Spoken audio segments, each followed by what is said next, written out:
world. Let's talk about the show match once again. It's going to be Wings playing against Liquid, and then we get into the grand final. So for anyone who isn't familiar, I know Kyle touched upon it, but what does this format actually look like? Captain's Draft is 30 heroes randomly chosen for the pool, 10 int, 10 strength, 10 agi.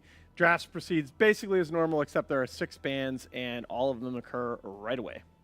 Now, Kyle, you started to talk about the most important thing in a series like this is going to be getting comfortable up on the main stage. Never mind. Oh. There we right. go. And you can see the pool. Real quick. The UI is adapted. You can see the pool of heroes on the left. There's a lot less time to make decisions as well in Captain's Draft, as you don't have like all the stages. You just pick. You have 2 minutes 10 seconds reserve, and then that I think 20 or 30 seconds of tick time. Looking at the pool, Captain's Draft, a lot of it's about the bans, because certain first pick heroes can just be broken because there's no counters left. Looking at the pool, looks like Brood could be nuts. Yep. Tidehunter could possibly see. What are the supports are usually key. Weaver's building one lineups. of those heroes that can be a little OP, but you do have multiple silences in the pool. Oh, There we go. That's it. There we are. Going to be able to take it in an Another absolute hour stop. panel, guys. Let's go. Beautiful. What we a have game. not seen any game go this quickly at the CQ Major. Liquid has risen to the occasion once again. TI winners and now winners of the show match. Unbelievable performance. Kuroki, the mastermind, does it again. They haven't won a major in quite some time, and they didn't take this one, but this could just get them back on track. Nas, throw out your stats because these numbers have been decimated. Well, that's an all-time fastest game in the history of Pro Dota. Never before in the history of Dota. Did you know that decimate actually means to reduce by a fraction? Yes, it came from of the 10? Roman. Yeah, yes, it came from the Roman yeah, legions. the Romans did things like they were serious. So the use as a of way to- decimate is like completely annihilate somebody's Kyle, stat. do you in your free time read facts on Wikipedia? No, to I No, just he's I actually just really, read he's a actually ton of really stuff. well read. I love historical fiction, and I just read a lot. I don't know. I can remember things I read. I can't remember like things I hear, which is part of the problem. Because like Alan will just talk. I knew you read a lot of out. history. I didn't know you liked historical fiction. All right. Yeah, it's awesome. You got to read a guy named Guy Gabriel K. This panel has been going on so long that these two got in an argument, resolved the argument, and now have become best friends around historical fiction. Oh no, this is what Kyle and I do. Like you don't Okay. understand. Well, real quick though, so the Romans, what they would do is to discipline like legions that went AWOL or light discipline, because sometimes they would just just kill everybody or whatever. But they would make the regiment draw stones, and 1 out of every 10 would get the bad one, and then the rest of them would just beat him. I feel like I've gotten to the bad stone right now. In a way, someone had to. Someone had to. But speaking of historical fiction, there's a lot of excellent books out there. Like Shogun, one of my favorites. Read that. Someone out there is going to read that book right now, and they're going to love That's it. probably worth. The James Clavell is the truth. Yeah, the Eagle of the Ninth was a movie with like Channing Tatum, but the book is so much better. It was written in like the 40s. Oh no, it's good. I mean, honestly, Sci-fi is excellent too, but that's like a whole other topic. you can't write stuff like we're seeing here in the draft. You can see the players right now. Man, I'm telling you, Rich, you're on. All right. I'm so upset at how good Rich is at his job. I'm so upset by how quickly Liquid was able to take down that first game. I mean, you get to this show match and you want to see what Wings can do. It's been a long time. You expect them to pull out all the stops. They don't have to hide strategies this late in the show match. But Liquid just being the superior team here. You can see, look at their confidence. Their GH is giggling like, wow, that was easy. Yeah, actually, Leaning 3 he's not more paying games attention. have Kyle- passed I mean, in well, this time. what They're happened currently 4-0. What happened was that's the man that saw Coddle wasn't in the pool and said, "Oh, oops, oops, I kicked my cord." There we go. Dude, that's an interesting strategy. Like, what would you do? What if a player just, because you always get searched before you come on to main events, right? Yeah. But what if you just found a way?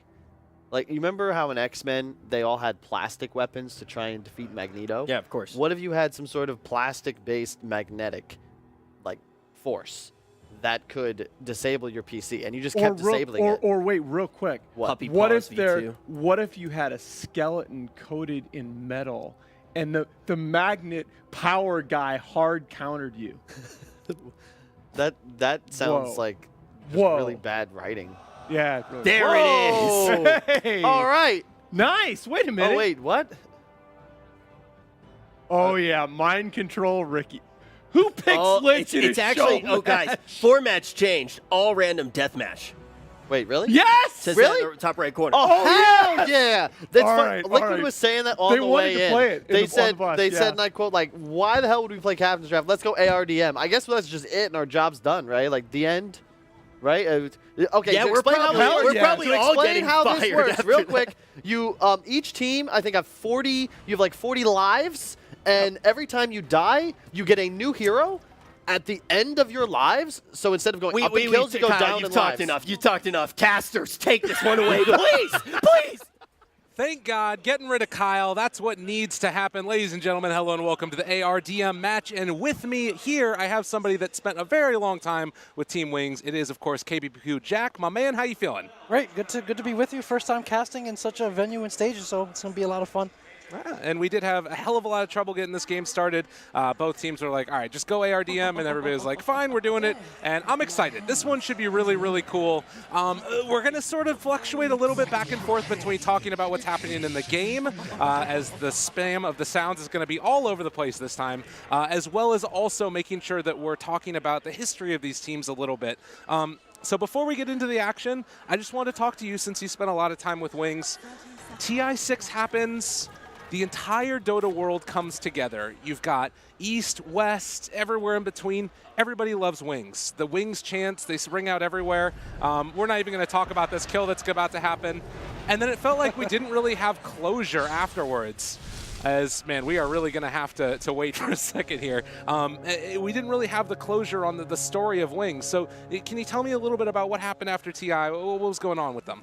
Well, I mean, I think one thing that made Wings really transcend tribalism, regionalism, whatever you want to call it, is the pure joy of Dota, right? The idea that there's so many heroes in the game, any of them could be played at any time, as we see some kind of action happening mid already, and then. So Wings transcended that. They could pick anything, seemingly any game, any different combinations of heroes. And you know what? For that reason, I'm really happy that we're going to be doing ARDM for this match. So I've always wished to see like more competitive, more televised kind of ARDM matches, and this is perfect for that. Like you're talking about the joy of Dota, and this is the mode to show that the best. Absolutely. You just run into a lobby, run some ARDM action. Kyle talked about it briefly, and then thankfully the production cut him off because nobody wants to hear him talk anymore. But it is 40 lives apiece. So you get into some like sort of weird strategies because you're going to lose a life and then you come back as a new hero. That's the whole way that this ends up working out. And so because of that, you might want to really hang on to one of these heroes if you feel like it's broken. Terrorblade's been all over the place. We'll see if they decide to stick with it, if they can. Granted, it's GH playing it, so a little bit different. But item decisions, too. You want to build items that can work for a lot of different people, or you just build an Ags and hope something good happens. Yeah, in the past, I've even seen, I mean, way back in the days of earlier ARDM, you'd see people even just go to Roshan and just feed if they got a hero that they didn't like. So, I mean, strategically for this mode, there's a lot of different ways you can do it. Aghanims is a pretty general purpose item that now works on more heroes than ever. So you might have a player that does that. Used to see a lot of Midas Travel Lincolns just as generic items that people would build. So, I mean, there's something to be talked about in terms of that distribution. I don't think the teams will be taking it that seriously, but obviously, you know, the lanes will determine, as in Dota now anyway, how things will go early on. Definitely. So right now, it does look like Liquid a little bit behind as far as the top CS are concerned. Slark keeping it even with the farming Ricky, PA, and Terrorblade. Classic lanes that you always see. A little reflection there. GH under fire. Ice wanting to move into position. And could have thrown out a decay there, but doesn't decide to do it. So talk to me a little bit about this, because Wings known for their innovative strategies. They also had incredibly strong play, regardless of just the crazy drafts that they came out with. Who was sort of the source behind that? I would say that Ice was actually an underrated source. He was probably the most X-Factor wildcard player on this team. The guy is, you know, Shao8 once said that Ice is unfit to be a professional player. The guy's got a temper, like, you know, he's going to speak his mind no matter what. At the same time, though, this guy would grind a ton of pubs, play a lot of different heroes, and always be a source of new and fresh ideas for this team. So he was in many ways this engine where you kind of couldn't live without him, but, you know, sometimes it could be real hard to be his teammate. Mind control, trying to play a little bit of mind games there, telling him he's not bottom lane, and see if he can get some damage onto Innocence here, Mr. Y. Yeah, we have to think almost that all random deathmatch has got to favor Wings a little bit, right? So, Oh, for sure. Doing what they can, popping their stick, turning to fight. GH wanting to see what he can do, but the Frost Shield, first blood, drawn by Ice, and now looking for the catch onto Kuro as well. They're going to lose 2 of them. yeah, MC trying to take down Shadow. He will manage to take the Slark out of the game.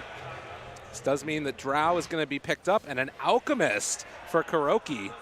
So, let's see. Any item decisions? I guess boots are fine. The double gauntlets for the Drow Ranger, a classic build for sure. And a Queen of Pain picked up for Shadow.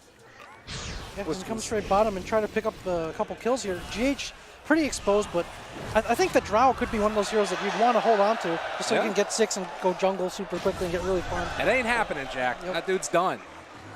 So off to a quick start there. GH feeding away a couple deaths. Not what you want to see necessarily. Ooh, follow-up stun. Innocence goes down. They find another. Wings all over them. Finding kill after kill after kill. Kuroki looks like he should be able to get the walk away here, but God, the Undyne is just so freaking strong early. Now it's going for a Midas. All right, that's a classic. Yeah, speaking of things heroes that would pay off later on, you want the Alchemist certainly to be able to farm, right? Because then whatever hero comes next just ends up being 5 or 6 slotted. So I'm not sure if that's a transition that they'll make here. But their lanes are already under a lot of pressure from Wings. So we talk a lot about sort of the differences of China versus the rest of the world. Wings, the last Chinese team to win a TI, and also going to be the only TI. We can talk a little bit more about how it broke up afterwards, but what do you think it was that made them so strong? As the stun's going to come out, and actually Shadow trying to find the turnaround kill there. They're chasing down GH on the Shadow Fiend. Oh, why? Innocence on that anti-mage. They already have the zombies chasing after him as well. Ice actually living through all of this. Tries to turn onto the Necro mind control. Can he kill him off in time? They come in from Shadow as well. 2 Blink heroes. Shrine's almost the up. right clicks. Can they kill him off the Shrine? It comes up right at the last second for mind control. But he is eventually going to be killed off as well. They TP in with GH on his 3rd or 4th hero. Matumba Man's a sniper trying to kill Ice. He does finally go down. The pesky Undyne is going to fall, but now Innocence underneath that shrapnel. One more punch from GH. He gets his revenge, and Kuroki almost ends up killing himself. Stick charges and counterspell on Y, but of course he's not the carry player, so his anti-mage does go down. I mean, it's probably a hero that he wanted to get rid of anyway. Yeah, but yeah, sure. back to your point. You know, one of the things that really separated Wings, as they said in the video, their dream started here in this city in Chongqing and not Shanghai, which is the epicenter of esports in China. And there are some things that probably, like being sheltered away from Shanghai, helped them because there's a lot of temptation, there's a lot of distractions for players in Shanghai. You know, they hang out a lot, they go to the same places, a lot of things that can kind of throw them off course away from the game, and they kind of got to be isolated from that here in this more remote city to southwest China that kept them away from those bad influences in Shanghai in some ways. And they stayed there. You know, they obviously worked really hard in their game. Some people would say that there wasn't too much else for them to do or take away from that and help make them a stronger team. The passion, the focus, sticking around on that one particular spot away from the rest of the teams. I mean, normally you'd think sometimes that could hurt because it means, you know, maybe you're not going to be scrimming in as much, but yeah, staying away from those vices for sure. So a little bit about what's going on in this game. Ice is going to move in onto Matumba Man, but needs to be careful because they are going to find him. The tower finds the finish. The Fiend script on the Matumba Man. And right now, Wings are kind of owning. They've been killing it, man. Yeah, they managed to move around pretty well. Take that strong start out of lanes and turn that into kills on all 3 lanes. Top 3 CS right now on Wings. And again, you know, there's some pretty favorable matchups right now. I'm not sure if they'll decide at which point what heroes they might want to give up. I'm sure this Bane might be something that they want to trade in a little bit down the road. Yeah, it's something to keep our eyes on. Are there any like weird item builds coming out yet? As the wraparound coming down bottom, they bring in the Spectre in the early Spectre pick. That's another one that can be really strong if you can hang on to it. Ice on the Abaddon trying to kill off GH. The pause coming from the Bane. Kale apparently. A little bit of back and forth here. Come on, Blink, you're just hitting creeps anyway, man. They're going to call the go. Ice will finally be brought down. But yeah, Spectre could be super strong if they could keep that one. Does have the 2 Bracer build also from Matumba Man. Yeah, Liquid moving with numbers, as we've so often seen. It was interesting this game started in a tri-lane. That is, at some point, what a lot of the Chinese teams tried to do against Wings, because they were so good at these rotations and disguising information and deceptive movements that would catch teams off guard. Always seemed like they had the right numbers at each tower, with the right hero defending each tower. And so teams, at some point, decided to tri-lane them because Wings weren't necessarily that strong as just laners. That's a good point, yeah. And I mean, you know, harkening back, we have a second TI winner here as well in Team Liquid. We've seen a lot more of them recently. At least when I was looking at these two teams, though, they felt like two that had the strongest potential to repeat. As it does look like they're going to be able to find the kill onto Shadow on the Visage. Kuroki also going to die in the mid lane. So again, just kind of throwing away life after life. They're going to have the Dark Willow brought back in. But yeah, it was a little bit surprising. I was kind of wondering if we were going to see the repeat out of either of these two teams. Liquid obviously looked incredibly strong last year, weren't able to secure. What do you think it was that sort of makes it so tough to finish off and get a second Aegis? I mean, I think Liquid already were so impressive just keeping the roster together and still having a very strong year, because we see so many TI winners have that drop off. For Wings, I think the situation was, you know, like, it was already very stressful and difficult for everyone to keep working together, but at the same time, you know, you start having success, suddenly there's people in the room or at your events that wouldn't normally be there, suddenly there's distractions, suddenly you're playing other games. They still won a few smaller lands at the start of the season. I believe it was the Cruise Cup and Northern Arena, but clearly like the same drive and hunger wasn't there anymore. Shadow mentioned that this year actually, TI8 on the panel as well. He said basically, you know, at some point we were always willing to be brutally honest with each other. We were always willing to go over everything after games and say the hard things that need to be said to improve. At some point, people just didn't feel like going that extra mile, making that extra effort anymore. And that's when things really started to pull apart. Yeah, I think the brutally honest is something that's really important too. Like, it's hard to do that, but still have compassion. Highest amount of assists at 9 minutes. I didn't hear this amount. Wow. Dude, the Showmatch showing up big. But yeah, it's like Dota is such an emotional game at its core that it feels like, you know, if you don't have that willingness to do it but also show compassion to people, it can fall apart incredibly quickly.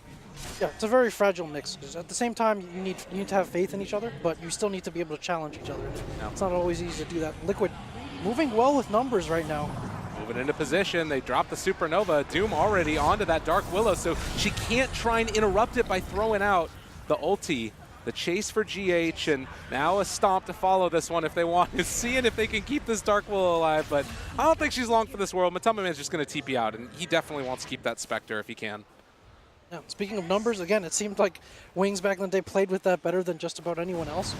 The shot calling on this team, I think for the most part, it was Faith Beyond that was taking the lead in that. And sometimes he'd have a bad game, you know, he'd have a Sand King Clockwork and start off feeding, but he'd still be able to direct the action and make the most out of his hero. No one was afraid to die for each other. Oh, sick play there. Rip there. Yeah, and there's a certain thing to be said for fit, because these guys, these Wings guys, as individual players, they were not in very high demand either before or after their run. And there's just something about the pieces, the communication, the chemistry that just fit together really well. I know you like basketball. The analogy is like the 2005 Detroit Pistons, you know? Back in the day, it's no individual superstar, though at times some of them could make those types of plays, but it was more about the chemistry of it all together. Yeah. All right, Matamba Man. Oh! Do-si-do. A little bit of a misplay there, and they get the haunt off. Could have maybe killed Ice Ice as well. It's going to be Faith Beyond that GH takes down in the bottom lane. The life, the Spectre, no. Switch away. Oh, he's barely out. The Lycan going down here for Faith Beyond. And, I mean, tower situation, it looks like the towers are pretty much still up. We are playing this in the spirit of ARDM, which is, hey, just wanting to run at each other and kill each other. So it's good to see that. But yeah, again, you know, kind of like the pure joy of Dota. Like this mode, I've always wished for this to be a kind of all-star game feature mode, just because so many different things can happen. You're not really thinking too much about the matchups or the outcome or whether people are taking it seriously. You're just brawling the whole time. Totally. Moving up here, Faith Beyond, wanting to get into position with the Shackle Shot, but I don't think it's going to come quick enough. The classic Helm of the Dominator, Vlad's. They do find that Nyx Assassin, RMN dropping the coach. Not where he wants to be. They're seeing if they can kill off Ice Ice. Nightmare. Now the Pango ulti. Rolling Thunder moving forward, seeing if he can find himself Innocence. Why in trouble? Faith Beyond trying to interrupt it. They use the swap out, actually pulling his own teammate in closer. Now the second swap will mean that Innocence dies. Faith Beyond, power shot again. We'll have another one in a couple of seconds here. If he can wait it out, might be able to find a pickoff there. The brain sap up on the high ground, and now the Doom, the chase, couldn't quite find that secondary shackle, and Kuro trying to run away, but another power shot from Mr. Faith Beyond finds the kill.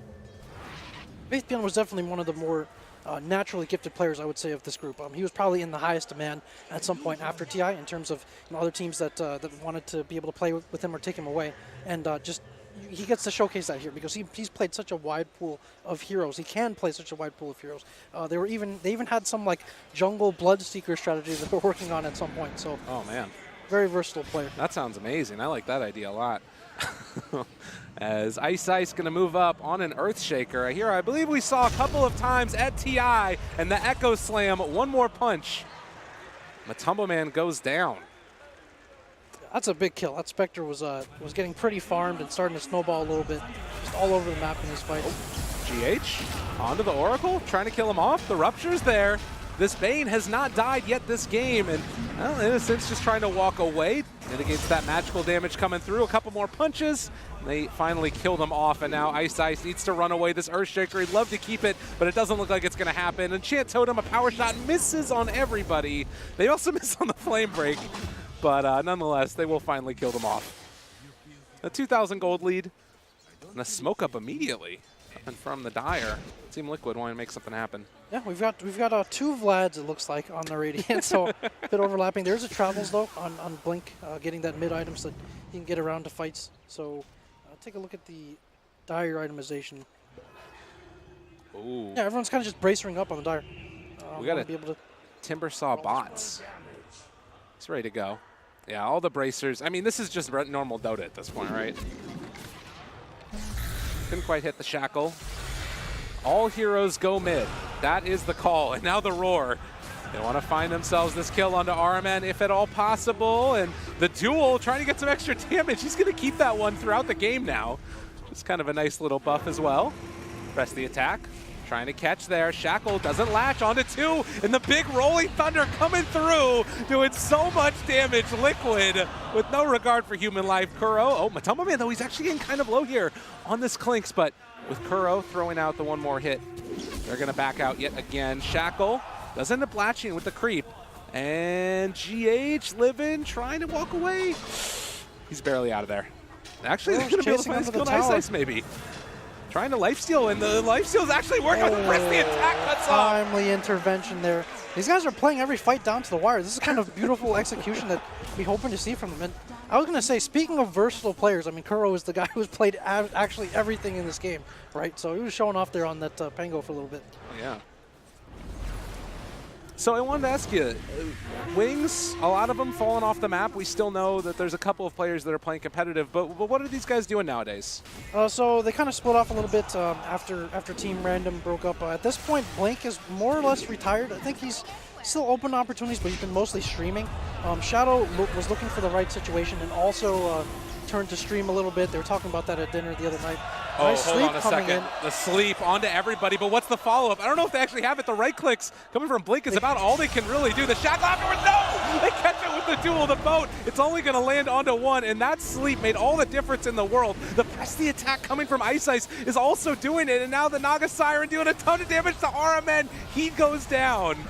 Yep. Wings walking triumphantly forward. Yeah, they didn't have any huge combo spells there, but they killed the Shadow Shaman wards, which kind of cleared the way for them to take the rest of that fight. And now look at this, they're pushing high ground. This base is going to drop so quickly. This Luna has almost no items at all, but with that bonus Lunar Blessing giving everybody this damage, they're just walking forward for this. Yeah. All right, they have a Centaur as well as a Spear Breaker coming into this one. They got to be a little bit careful. Oh, The nice Shackle hits onto 2 of them, though. The follow-up with the Hoof Stomp lands onto 3. Do they have any extra damage coming into this? Sand King, that's a pretty good respawn. If he can get off a good epicenter, Wings need to be a little bit wary of that. Ice, the one that gets burrow struck first. He has the epicenter following this one, nice but shackle. interrupted. The shackle lands, and they're going to be able to find that kill also. Liquid lose hero after hero after hero, and Wings, the all-random team, is doing it in ARDM.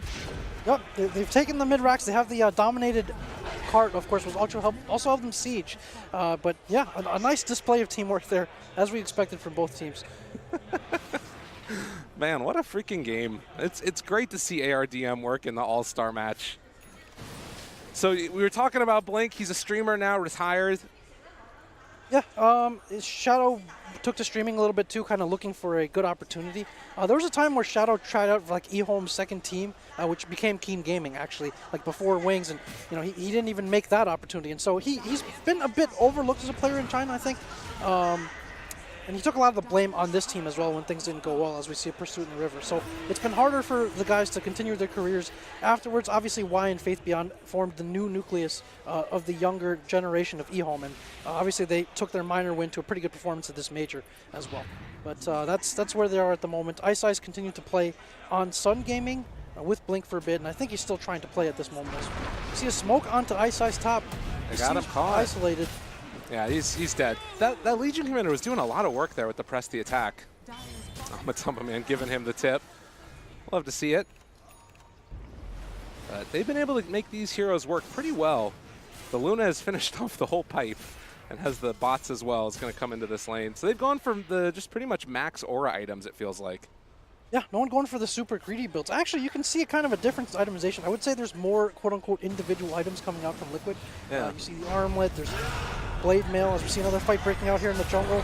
The Clips is already down. Kuro, he gets the armlet toggle in the walk away, able to live through that one. Liquid seeing what they can do. They should have the song to disengage, but Shadow, he can't get it off. And the Shadow Naga Siren is going to die there as they got the focus fire on the bottom side of it, just trying to take down that ward afterwards. And the Shackle again lands. Doesn't look like it's enough. Monkey King jumps in. Ice. Wukong's command. He's caught 4 of them in it. But they're going to actually just toss him over to Kuro. What a freaking play coming out from that Tiny. Mr. Matumbo Man from the Rock Man. And now GH, he's just too hard to fight this one. They have the Boundless Strike through. The power shot's just tickling him right now, though. And Ice needs to try and jump away. Getting that tree dance broken, and the hoof stomp lands, and they're going to kill him off. Atu with the clutch tosses there, just turning that fight in favor of Liquid. But yeah, talking about the itemizations, you see that there's a Midas onto Tiny. That'll obviously pay off over time. They finished their pipe as well, but slight difference in itemization here, and I think Radiant, as long as they have a comparable composition, that should help them in the team fight. Well, we'll keep our eyes on it. I do want to ask, we talked about where all these players are at now. Obviously, they're playing up on the main stage here, and there was some talk about some bad blood between the different members of Wings. Is there any truth to that? Is there some reality to some bad feelings?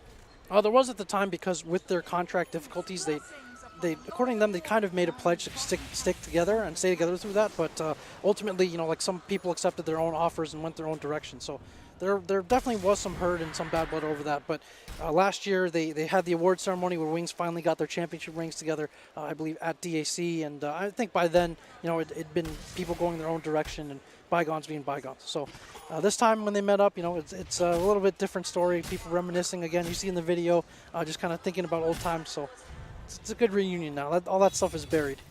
This is some classic Wing builds here, by the way. The Diffusal Blade picked up for the CK. First time we've seen it this patch. That, to me, this would be like the encapsulation of a Wings pick, as they actually went the Diffusal Blade CK. Or the Pipe Luna, the Pipe Travels Luna, perhaps. That's pretty awesome. I mean, that's the thing, right, is that I got to see a lot of Wings casting it leading up to TI6, covering a lot of the China region, and there were just so many little individual strategies that stuck out to me at that time, as it does look like Y is going to be initiated on here. The Stampede to follow it up. They want more, as they think they already have that Bristleback killed, and yes, indeedy they do, but now the Diffusal Blade CK. The Eclipse has already come out here as well, but they have the pipe. Well, Jason, there's not really that much damage on the side of Team Wings. Shadow doing what he possibly can, finds the kill there, but now the toss out, pulling him into the fray. He's still very tanky. Only a 1-second stun there on the mind control, and eventually the CK does die. They need a better composition. Yeah, I mean, this is when that will start to matter. I think Faith Beyond's been doing a lot of work, though, on keeping this win ranger. But yeah, the last few fights, Liquid have run at them, and they've been a bit tankier, I would say, in their composition, and it's won them these last few fights. So yeah, but the point I was going to make is, there's so many different ones. Everybody talks about, Pudge techies on the main stage. And that, to me, did feel like a little bit of a meme, even though it was decent at the time. They lost that game. But the other one was, these weird little things where they would try and exploit one particular mechanic. So I remember in one time they went, I Alchemist mid, and then a Huskar safe lane, and then the Alchemist went like Brown Boots Ags and immediately gave it to the Huskar, and they're like, we're just going to take full advantage of how strong this hero is, and then they won in like 12 minutes. Yeah, the Pudge Techies lineup, actually, we talked about it even this time in Chongqing. This was something that they had planned to do. This is something that they were going to use at some point, and they won a game and saw the opportunity for it. But like you mentioned, there are a lot of these little combinations that they looked out for that they would try to exploit, but they were fundamentally a counter-picking team. They were a team that wanted to counter the heroes of the opponent, which can be a very hard style to play because, one, your Dota fundamentals have to be very good in order for you to not just lean towards a play style to the point where you can play anything and make it work, and you have to have immaculate teamwork and coordination to make these combos maximize your lineup. So it's very hard to achieve that, being able to be a good counter-picking team, but that's what Wings was. Well, another movement forward. This is not the best combination from Wings. And Matumba Man breaks the smoke, but they're still under the cover of the Moonlight Shadow. The stun onto all of them. Where's the vision, though? They need some vision, and they are going to be able to find it as they start to lay into that Shadow Demon. The Diffusal Blade not going to help them very much there. They have the slowdown from the TA trap. Get some vision with the clockwork, but the drums are popped. They're trying to see if they can find that Pugna in the river. But why? Very quick, even in the duration there of the TA trap. And X, a pullback. They've caught this Wind Ranger, Faith Beyond needing to run, and the Pugna also going to die. Shackle there onto Kuroki. Another X, another Torrent, the boat coming through, and with all the heroes in the area, Faith Beyond finally has to give up that Wind Ranger. Yep, fighting into that dire shrine, or spicy hot pot as they would call it. And I mean, I think for the is that really what they call it? Yeah, there's a regular hot pot, and then there's a spicy one. But yeah, actually, I mean, for a big part of Wings' run, this was before the shrines came out in the game there. But yeah, a very tanky Liquid lineup. You had the Sven there, Moonlight Shadow just doing so much work, ensuring that initiation to everyone as we see. Going here on Rubik in the river. Oh, nice pick up there. The Diffusal Blade giving the Lion that extra little bit of mana burn damage. The classic Relly. Yeah, he right clicks pretty hard with the damage talent, the Diffusal Blade. So, well, let's see. What else are we going for here? On the Liquid lineup, they've got, oh my God, Kuroki is huge. He's got Armlet Daedalus on the Kunkka. He's actually got a real skill build. wow. All right, that's a really bad. Tiny as well. But Tiny's got the Shadow Blade Crystallis. Oh my God. Yeah, pretty good synergy there, I would say. What else do we have? The Rubik has drums, buckler, the pipe, as well as the Vlads for the Sven. This is a pretty normal build for the Sven, Yeah, Sven too. is just Sven. He's got the utility items keeping his team alive. Yeah, I think you actually might just want to go and die as Lion. I don't know if you even want to stay with this. Like, he's going to go for Ags, but that feels tough. Yeah, I wish I could see what's left in the pool, but yeah, it might be time. I mean, lives are getting a little low, so they have to be careful. But at this time, their composition, it seems very hard to fight into it. I guess the other way that you could do it is you could try and play like pick-off Dota and just kill off one person right at the get-go. As the full Crimson Guard is done for this Bounty Hunter. The Bounty Glimmer. Does have eyes on Faith Beyond here, who could be going for a Vlad's, or rather an Ags. I wonder if he's going to get a +1 second Blade Fury. He does have the Veil of Discord, as well as a Maelstrom, so yeah. Pretty cool. He's got it. Jug used to have a, I mean, Blade Fury DPS is still a bit away, but it does do a good amount of damage. Another Moonlight Shadow. The Ags is done for Mirana. That bonus Starfall damage. And Liquid scout up the high ground. They get themselves the Daedalus done on the Tiny, so these heroes do so much damage.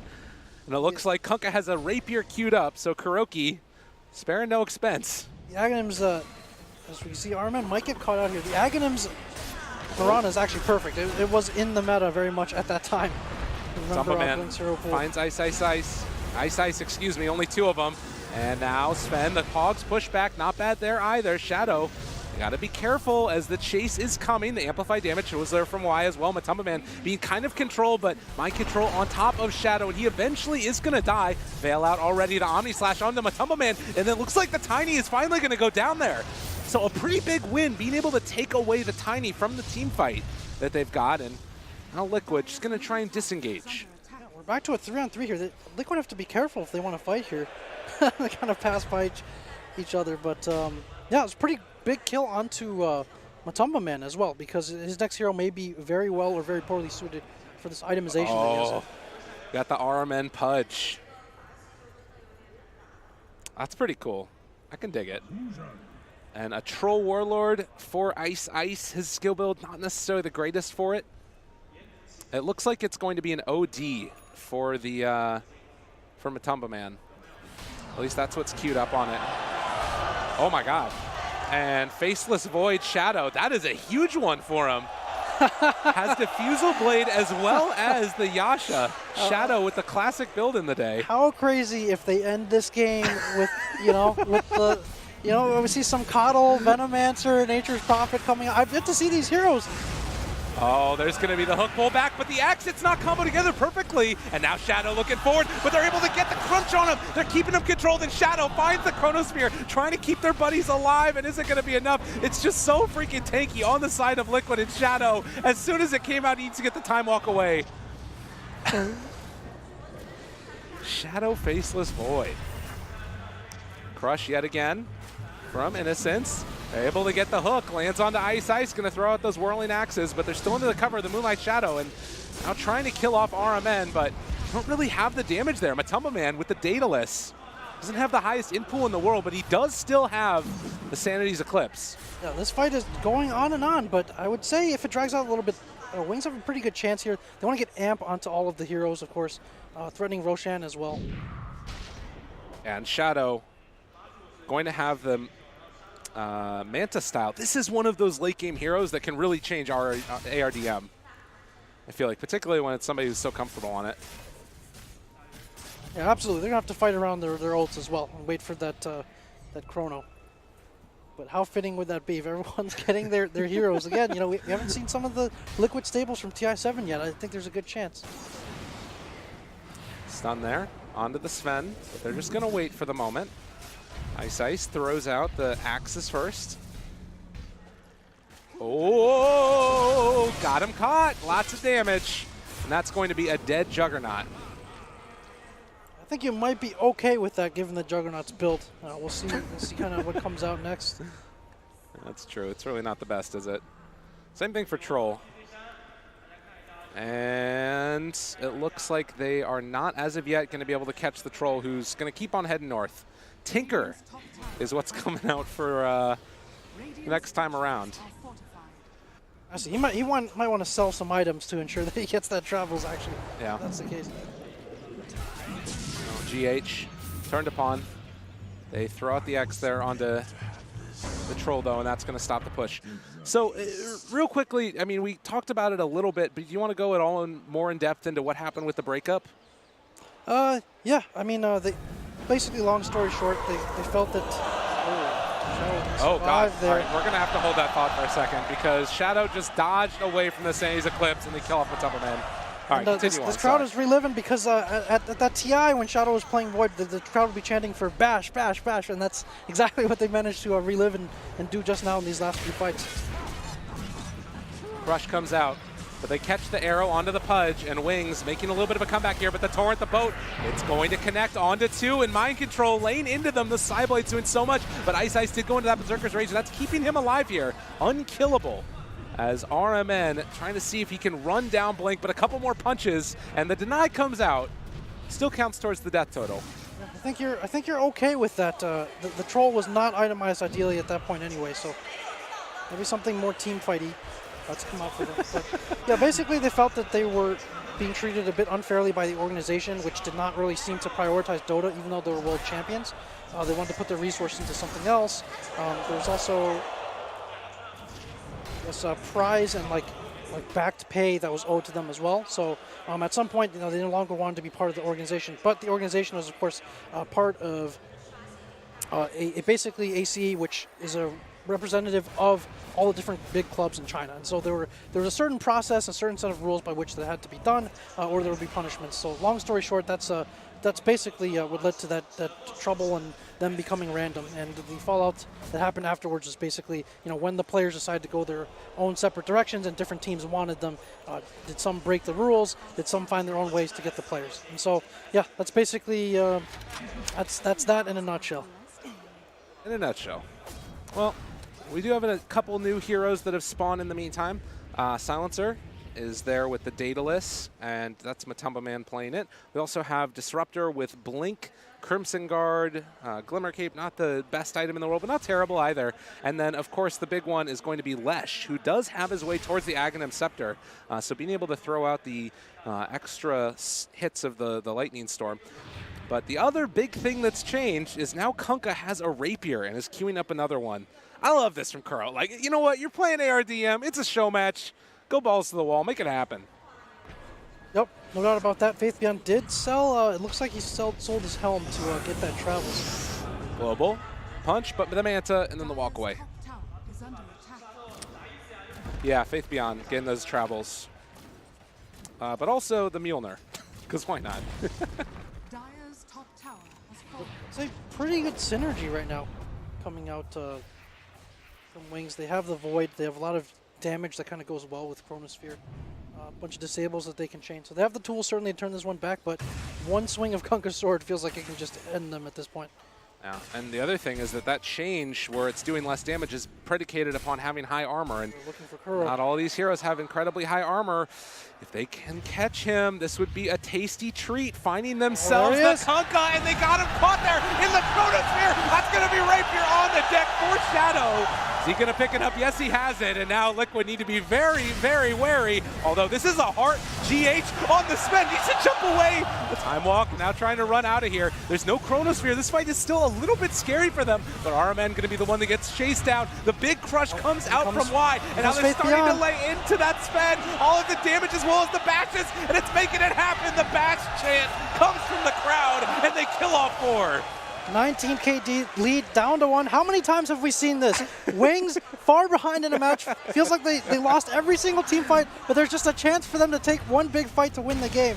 Is Liquid going to be able to do anything about this? And there's no buyback. Still 30 seconds away. Matumba Man, the only one that's left. They have the amp damage. They've got the Deso hits. All those heroes are asleep in the well. While in the meantime, you have Shadow beating away at the tower. They bought a Meteor Hammer from Y.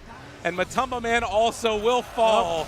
And can't script this, can't make this up any better. The Shadow Void. It's going to happen, and GG is going to be called as Wings are going to take the show match over Team Liquid. I really, this just makes me wish that we could see a miracle here for this match as well. But honestly, I think this was a great match format. This was a lot of fun. And I hope to see more All-Star and show match type things that feature this mode. Absolutely. And it looks like, Liquid, they had fun as well. I'm sure GH is like, man, I should have just bought Nags. Should have just bought Midas. But nonetheless, Wings will take this one. A little bit of an appetizer for the main event that came out. So we brought in 2 people that know a lot about appetizers, myself and Mr. KBBQ. Oh, we got a great series that's coming up soon, though, while we watch the 2 TI champions shake hands, have a little bit of fun. How are you feeling about the match to come? I mean, obviously, the 2 strongest teams in Dota. I think VP has just been so consistent. Secret, I heard that really didn't practice that much coming into this tournament, but obviously they're still very strong. I just hope it goes the full 5 and get a good series. Absolutely. So the champions will walk off now and head back to the backstage, get ready for the final match as well. Tons of fun. You finally get to see our faces since we had to go the crit cut earlier. But Jack, KBQ, thank you so much for tuning in and helping out on this broadcast. Casting with you, man. Yeah, for sure. But we're going to head back down to a quick commercial break. We'll be back in a few for the grand finals right after.